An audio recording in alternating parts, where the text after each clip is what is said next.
Hey guys, कैसे हैं आप सब। मैं नीरू धामा स्वागत करती हूँ आपका आपके अपने यूट्यूब चैनल धामा अकेडमी पर।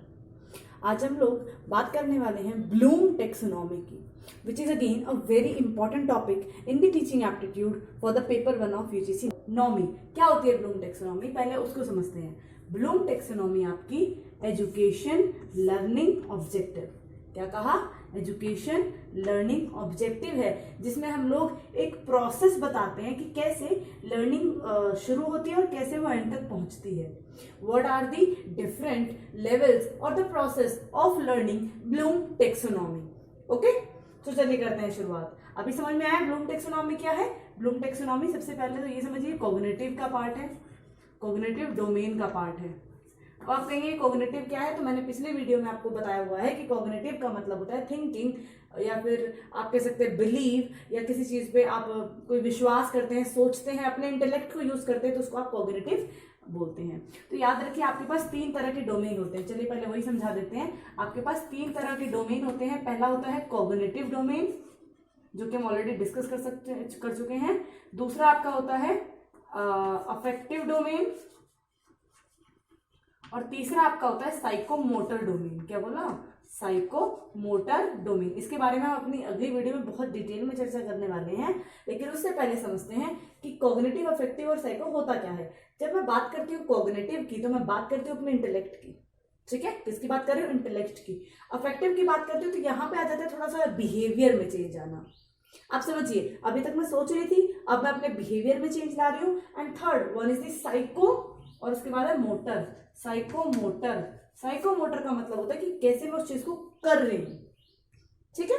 जब मैं उसे, फॉर एग्जाम्पल मैंने देखा कि C++ एक लैंग्वेज है, उसे कैसे सीखा जाए कंप्यूटर में, इंटेलेक्ट की बात हुई। उसके बाद मैंने उसे थोड़ा थोड़ा जो है समझा और लोगों को ऑब्जर्व करा, या फिर अपने बिहेवियर में उस लैंग्वेज को लेके आई, तो अफेक्टिव। और उसके बाद जब मैं खुद प्रॉब्लम्स को सॉल्व कर रही हूँ, खुद जाके अपने कंप्यूटर्स को चला रही हूँ, उनको उनकी प्रॉब्लम्स को सॉल्व कर रही हूँ, तो उसको मैं साइकोमोटर बोलूंगी। तो ये 3 तरह के डोमेन होते हैं, जिसमें से जो इंपॉर्टेंट है वो है कॉग्निटिव। हालांकि इंपॉर्टेंट तो सारे ही हैं, बट कॉग्निटिव को हम ज्यादा जोर देते हैं बिकॉज ये हमारे एग्जाम्स में सबसे ज्यादा आता है, ठीक है। तो यही रही एक बात। अब समझते हैं कि कॉग्निटिव का जो है एक पार्ट है आपका ब्लूम टेक्सोनॉमी, जिसमें हम ये समझते हैं कि कैसे हम लोग लर्निंग प्रोसेस को आगे बढ़ाते हैं, कहाँ से शुरू होता है और कहाँ तक वो पहुंचता है, ठीक है जी। अब करते हैं बात आपका, okay, so here we are. सबसे पहला आपका आता है नॉलेज, मतलब कैसे आपको नॉलेज मिलती है, ठीक है।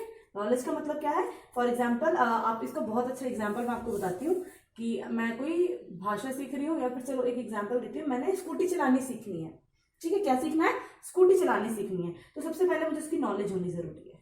स्कूटी में क्या होता है भाई, 2 तो होते हैं हैंडल ये होती है हमारी सीट, और ये पीछे बैठने वाला, और ये होता है उसका फेस, राइट। लेट्स सपोज ऐसी हमारी एक स्कूटी है, तो मुझे स्कूटी के बारे में थोड़ी नॉलेज होनी जरूरी है कि उसके 2 हैंडल होते हैं और मैं उसको ऐसे पकड़ती हूँ, ऐसे ऐसे करते हैं, वो मेरी नॉलेज हो गई। उसके बाद मैंने उसको बहुत ज्यादा कॉम्प्रिहेंड करा। कॉम्प्रिहेंड का मतलब है उसको और ज्यादा डिटेल में समझा कि कहाँ से क्लच दबाना है, कहाँ से ब्रेक दबाना है, कहाँ रेस देनी है, कहाँ छोड़ना है, अगर नहीं हो पा रहा है तो अपने मतलब किस तरह से बैलेंस करना है, गिरानी नहीं है स्कूटी। ये सब चीजें मैं कहाँ पे करती हूँ, कॉम्प्रिहेंशन में, जहां मैं उसको और एनालाइज करती हूँ, ठीक है। उसके बाद मैं करती हूँ एप्लीकेशन। एप्लीकेशन का मतलब है मैं यहाँ से लेके यहाँ तक मैंने स्कूटी चला के देखी।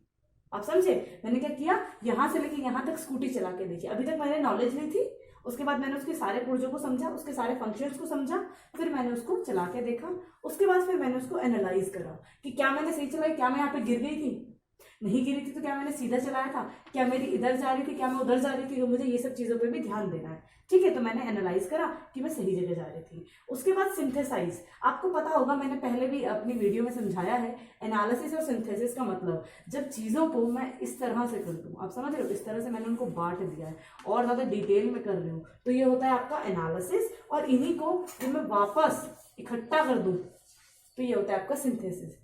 तो जब मैंने पहले उस चीज को एनालाइज करा कि मैं कहाँ तक गिरी, मतलब गिरी भी या नहीं गिरी, चली सही, या डायरेक्शंस ठीक थी, ब्रेक सही टाइम पे दबाया, टर्न सही लिया, तो ये हो गया एनालिसिस। और उसके बाद फिर मैंने एक सिंथेसिस करके मतलब उन सबको इकट्ठा किया कि मुझे चलानी आई या नहीं आई। जब मैं सिंथेसिस कर लेती हूँ, मतलब जब मैं सब चीजों को एकदम इकट्ठा देख लेती हूँ कि ऑल ओवर या ओवरऑल मैं सही से इस डायरेक्शन से इस डायरेक्शन तक पहुंच गई बिना किसी की मदद के, तो फिर मैं इवैल्यूएट करती हूँ कि क्या मुझे ये चीज़ आ गई है, क्या मुझे ये चीज़ आ गई है। तो ये होता है आपका ब्लूम टेक्सोनॉमी। ये मैंने सिर्फ आपको एक एग्जांपल दिया कि किस तरह से हम इसे समझते हैं। और इसका एक बहुत अच्छा बोलते हैं हम निमोनिक बोल लो या फिर आप एक बोल लो, बहुत अच्छी ट्रिक है जिससे हम इसको याद करते हैं, वो है के केस। क्या बोला मैंने? K case. K for knowledge, C for comprehension, A for, और ए आता है इसमें डबल, सॉरी दोबारा लिखते हैं, K for knowledge, C for comprehension, A for application, A for analysis, उसके बाद सिंथेसिस एंड देन इवैल्यूएशन।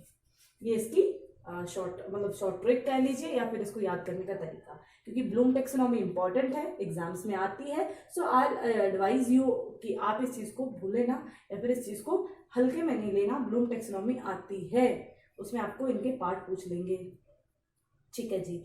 अब इसके बाद again as I usually told you that कभी भी अगर मैं आपको कुछ चीज़ पढ़ाती हूँ तो उसके साथ एक्स्ट्रा आपको कुछ ना कुछ बोनस पढ़ाती हूँ। वो बोनस क्या है तो चलिए समझते हैं। जैसा कि मैंने आपको बताया ये तो ब्लूम टेक्सोनॉमी हुई, लेकिन 2001 में, आई होप आपने इसको लिख लिया होगा कहीं, इसके बाद 2001 में इसका ही एक नया वर्जन आया है। नया वर्जन क्या मतलब, इसी को थोड़ा सा चेंज कर दिया है और जो कि इम्पॉर्टेंट है और मुझे लगता है कि कहीं एग्जाम में वो ना पूछ ले तो क्यों ना चलो उसे भी आपको आज समझा दिया जाए, ठीक है। तो हम अब उसको भी फटाफट से लिख के समझ लेंगे। सबसे पहला उसमें आता है, सबसे पहले आप करते हो रिमेंबर किसी चीज को, ठीक है। याद रखिए कॉग्निटिव की बात है, कॉग्निटिव डोमेन के अंदर आता है तो सबसे ज्यादा इसमें थिंकिंग के ऊपर, इंटेलेक्ट के ऊपर ज्यादा जोर दिया जाता है। तो सबसे पहले आपने क्या किया, चीज को रिमेंबर करा, उसके बाद आपने उसको अंडरस्टैंड करा, उसके बाद क्या किया आपने उसको अंडरस्टैंड किया। ये 2001 की रिसर्च थी जिसमें उन्होंने ये सब बताया है, तो इसलिए आपको इसको बस पढ़ लेना है, अगर आ जाता है तो you should know about this, right. उसके बाद आपने एप्लीकेशन वही अप्लाई किया, या एप्लीकेशन समझ लीजिए। एप्लीकेशन के बाद इसका आता है आपका analysis, as same as it was earlier, analysis. इसके बाद आता है यहाँ पे थोड़ा सा चेंज हो गया है, यहाँ आता है इवैल्यूएशन। क्या आता है यहाँ पे, इवैल्यूएशन, ठीक है। और उसके बाद आता है यहाँ पे क्रिएट। क्या आता है यहाँ पे, क्रिएट। चलिए इसको भी समझ लेते हैं फटाफट से। सबसे पहले आप क्या करते हो, चीज़ों को याद करते हो, रिमेंबर करते हो, उसके बाद उन चीज़ों को समझना शुरू करते हो। फॉर एग्जाम्पल आपने जैसे आपको बताया था कि भाई 2 हैंडल है, ये सब वो सब, तो आपने वो चीज़ें रिमेंबर करी। अच्छा हाँ, मुझे किसी ने बताया तो था कि स्कूटी में 2 हैंडल होते हैं, ब्रेक होता है, तो वो सब चीज़ें आपने रिमेंबर करी। उसके बाद उनको समझा, जब आपके सामने खुद स्कूटी आई तो आपने उस चीज़ को अच्छे से समझा कि आप कैसे उस चीज़ को चला सकते हैं। उसके बाद अगेन आपने चला के देखी, उसके बाद आपने एनालाइज किया, और एनालाइज करने के तुरंत बाद आपने उसको इवैल्यूएट किया। फॉर एग्जाम्पल मैंने कहा था ना मैं स्कूटी यहाँ से लेके यहाँ चला के गई थी, तो आपने उसको इवैल्यूएट कर रही। इवैल्यूएट का मतलब क्या होता है, इवैल्यूएट का मतलब होता है कि जब हम लास्ट में कुछ चीज चेक करते हैं, आपको पता है आपके इवैल्यूएशन पेपर्स होते हैं, आपके टेस्ट होते हैं, तो वही है इवैल्यूएशन। इवैल्यूएशन का मतलब है यहाँ पर आप लोग चेक करेंगे, ठीक है। तो आपने चेक करा कि आपने स्कूटी कैसे चलाई, और उसके बाद जब आप चला लेते हो तो आप एक नॉलेज को क्रिएट कर देते हो। आप समझ रहे हो, आप एक नॉलेज को क्रिएट कर देते हो। क्रिएट का मतलब है कि अब आप बता सकते हो कि हाँ मैंने स्कूटी चलानी सीख ली है। I hope it's clear to you. इससे ज़्यादा ब्लूम टेक्सोनॉमी में और कुछ नहीं आने वाला, आपको इसके प्रोसेस आते हैं, मैंने पहला बता दिया था। और ये कहाँ से आया था, ये 2001 की एक रिसर्च में आया है, इंपॉर्टेंट है, and that's why I just make you remember all this things, right. और इसका भी ऐसा तो कुछ है नहीं, बट अगर आप चाहें तो इसका भी आप बना सकते हैं। क्या बनेगा इसका,